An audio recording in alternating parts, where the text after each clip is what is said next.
Good morning பா. இன்றைக்கி நம்ம பார்க்க போகிறது வந்து பார்த்திங்க அப்படின்னா potentiometer. Explain the working of potentiometer. Potentiometer அப்படிங்கிறது வந்து பார்த்திங்கன்னா லீனியர் டிஸ்பிளேஸ்மெண்ட்டை அளக்கிறதுக்காண்டி யூஸ் பண்ணக்கூடிய ஒரு வகையான டிவைஸ் தான் வந்து பொட்டன்சியோமீட்டர். இது வந்து பார்த்திங்க அப்படின்னா ஒரு ரெசிஸ்டிவ் எலிமெண்ட்டில் ஒரு நகரக்கூடிய அமைப்பின் மூலம் பொட்டன்சியோமீட்டர் ரெசிஸ்டிவ் மாறக்கூடியதாக இருக்கும். இதில் ரெசிஸ்டன்ஸோட மதிப்பு மாறக்கூடியதாக இருக்கும். இதில் வந்து ஒரு ஸ்லைடர் வந்து பார்த்திங்கன்னா ஒரு ஆமுடன் இணைக்கப்பட்டிருக்கும். இந்த ஆமானது வந்து பார்த்திங்கன்னா ஒரு கொடுக்கப்படுற டிஸ்பிளேஸ்மெண்ட்டுக்கு ஏற்ப இந்த ஆம் நகரும். புரியுதுங்களா? கொடுக்கப்படுற டிஸ்பிளேஸ்மெண்ட் இருக்க இந்த ஆம் நகரும். இந்த ஆமுடன் பொருத்தப்பட்டுள்ள ஸ்லைடு வந்து பார்த்திங்கன்னா இந்த ஸ்லைடர் வந்து பார்த்திங்கன்னா ரெசிஸ்டிவ் எலிமெண்ட்டின் மேலே வந்து ஃப்ரிக்ஷன் ஆகிறதுனால, அதாவது உரசுவதனால ஒரு பகுதி ரெசிஸ்டன்ஸில் வந்து ஷார்ட் சர்க்யூட் ஆகும். ஒரு பகுதி ரெசிஸ்டன்ஸில் வந்து ஷார்ட் சர்க்யூட் ஆகும். இந்த மாதிரி கொடுக்கப்பட்ட அந்த லீனியர் டிஸ்பிளேஸ்மெண்ட்டுக்கு ஏற்ப என்ன பண்ணோம் அப்படின்னா ரெசிஸ்டன்ஸ் மதிப்பு மாறுபடும்.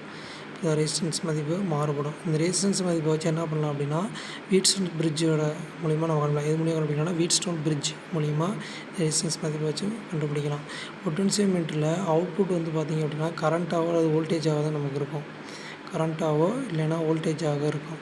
இதில் வந்து பார்த்திங்கன்னா ஒரு ஸ்டாண்டர்டான ஒரு வோல்டேஜ் சோர்ஸுடன் பார்த்திங்க அப்படின்னா பொட்டன்சியோமீட்டர் வந்து தொடர்ச்சியாக வந்து நம்ம கண்டினியூவாக இணைக்கிறோம்னா அப்படின்னா அது அவுட்புட்டானது கரண்ட் சிக்னலாக நமக்கு கிடைக்கும். அவுட்புட்டானது வந்து பார்த்திங்கன்னா கரண்ட் சிக்னலாக கிடைக்கும். இதில் வந்து பார்த்திங்கன்னா டிஸ்பிளேஸ்மெண்ட்டுக்கு ஏற்ப என்ன ஆகும் அப்படின்னா ரெசிஸ்டன்ஸோட மதிப்பு வந்து மாறும். அப்போ அதுக்கு தகுந்த மாதிரி என்னென்னா கரண்ட்டில் வந்து நமக்கு அவுட்புட்டானது கிடைக்கும். பொட்டன்சியோமீட்டரில் வந்து பார்த்திங்கன்னா வோல்டேஜில் அவுட்புட் நமக்கு தேவைப்படுது அப்படின்னா ஒரு ஸ்டாண்டர்டான ஒரு கரண்ட் சோர்ஸ் மூலிமா என்ன பண்ணலாம்னா பொட்டன்சியோமீட்டர் இணைக்கணும். கரண்ட் சோர்ஸ் மூலிமா பொட்டன்சியோமீட்டர் இணைக்கணும். அதில் வந்து பார்த்திங்கன்னா அது இணைக்கும் போது டிஸ்பிளேஸ்மெண்ட்டுக்கு ஏற்ப என்ன பண்ணோம் அப்படின்னா அந்த ரெசிஸ்டன்ஸ் வந்து ரெசிஸ்டன்ஸ் மூலிமா நமக்கு அவுட்புட் வோல்டேஜ் ஆனது கிடைக்கும். சரிங்களா?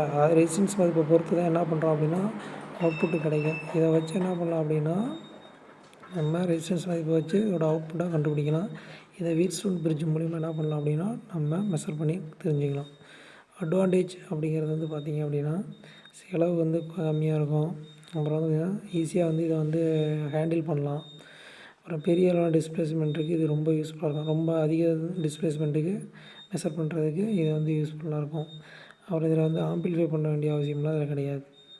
டிஸ்அட்வான்டேஜ் அப்படின்னு வந்து பார்த்திங்க அப்படின்னா இந்த ஸ்லைடு நகர்றதுக்கு அதிகப்படியான ஃபோர்ஸ் நமக்கு தேவைப்படும். ஸ்லைடு நகர்றதுக்கு அதிகப்படியான ஃபோர்ஸ் தேவைப்படும்.